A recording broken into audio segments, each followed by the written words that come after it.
Hello friends, welcome back to my channel. আমি Riya creative Riya চ্যানেলে আপনাদের সবাইকে অনেক ওয়েলকাম। তো অনেকদিন পর আবার একটা ভিডিও নিয়ে এসেছি। জানি রেগুলার কোনোদিন আমি ভিডিও দেবো বলেও দিতে পারি না। তো এখানে আমি একটা শাড়ি দেখাবো। সিরিয়াসলি বলছি, খুব সুন্দর সুন্দর শাড়িগুলো আমার তো পার্সোনালি ভীষণভাবে পছন্দ হয়। যেগুলো পছন্দ হয় আমি কিন্তু সেইগুলোই শেয়ার করি। তো এখানে এই শাড়িটা কিন্তু নর্মালি এটা এইরকম অনেক দেখেছি, এই কালারটাও পাওয়া গেছে। বাট এই শাড়িটা বেনারসি ছিল, কিন্তু খুব লাইট ওয়েটের মধ্যে।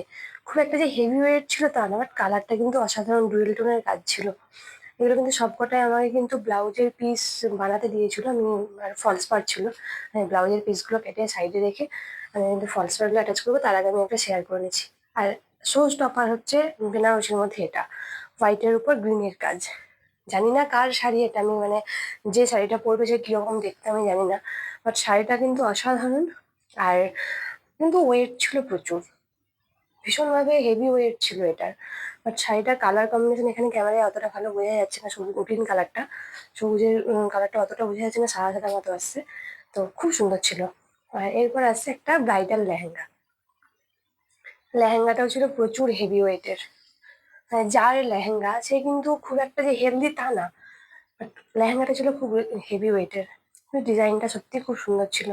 আর কালারটা একটা ব্রাইডের জন্য এই কালারটা কিন্তু খুব সুন্দর, লাল বা মেরুন এগুলো বিয়ে বাড়ির ক্ষেত্রে খুব সুন্দর। বাট ডিজাইনটা পুরোটা স্টোন ওয়ার্ক ছিল, ওই জন্যই হয়তো এত হেভি ওয়েট ছিল। কিন্তু ডিজাইনটাও সত্যি খুব সুন্দর ছিল। এটা যে নিচের পোর্শনটা, আর এটা ওপরের ব্লাউজের কাপড়টা, ব্লাউজের পোর্শনটা ছিল। আর এটা ছিল ওড়নাটা, ওড়নাটাও সত্যি খুব সুন্দর লাগছিল। দোপাট্টাটা কিন্তু সত্যিই খুব সুন্দর ছিল, কালারটাও খুব অসাধারণ ছিল। কি বলতে, সবসময় পরিস্থিতি সমানভাবে পরিস্থিতিটা সমান থাকে না, সেই কারণে সব কিছু শেয়ার করা হয় না। বাট কিছু কিছু শেয়ার করি যেগুলো মনে হয় যে হ্যাঁ, এগুলো শেয়ার করাই যায়। তো আমি প্রথম থেকে আমি কিন্তু ছোট থেকে বড় হতে চেয়েছি, কোনোদিনই একদিনে বড় হতে চাইনি। একটু একটু করে চেয়েছি, একটু একটু করে ইচ্ছেগুলোকে পূরণ করতে চেয়েছি।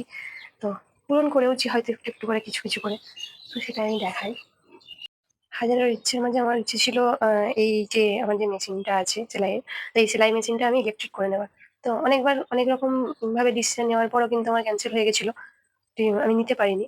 তো এটা একটা আমার জীবনের একটা শখ পূরণ বলা যেতে পারে। হ্যাঁ, হয়তো ছোট ছোট অনেকের মতো অত বড় বড় স্বপ্ন এবার ছোট ছোট, কিন্তু খুব ভালোবাসার জিনিস এই মেশিনটা আমার। আমার অনেক সুখে দুঃখে আমার পাশে থাকে, পাশে ছিল, আছে, থাকবে। তো এটাকে আমি একটু ভাবে নতুন করে নিয়েছি। এই যে মোটরটা নিয়েছি আমি ইলেকট্রিক করে নিয়েছি।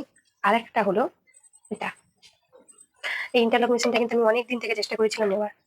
হ্যাঁ, হয়তো নতুন নিতে পারিনি, বাট পুরোনো নিয়েছি। খুব একটা পুরোনো না, নিজেদের চেনা জানার মধ্যে একটা কাকু আমায় বলে। তো আমি নিয়ে নিয়েছিলাম তখন মেশিনটা। তো একটু একটু করে এইভাবেই আমার নিজের স্বপ্নগুলো পূরণ করবো।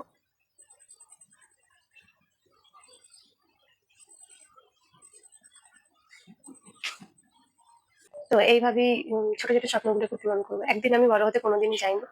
এইভাবেই বাবা মায়ের পাশে থেকে নিজের ছোট ছোট স্বপ্নগুলোকেও পূরণ করে যেতে চাই। তো ভিডিওটা যদি ভালো লাগে অবশ্যই চ্যানেলটাকে সাবস্ক্রাইব করবেন। আর দেখা হচ্ছে পরের ভিডিওতে।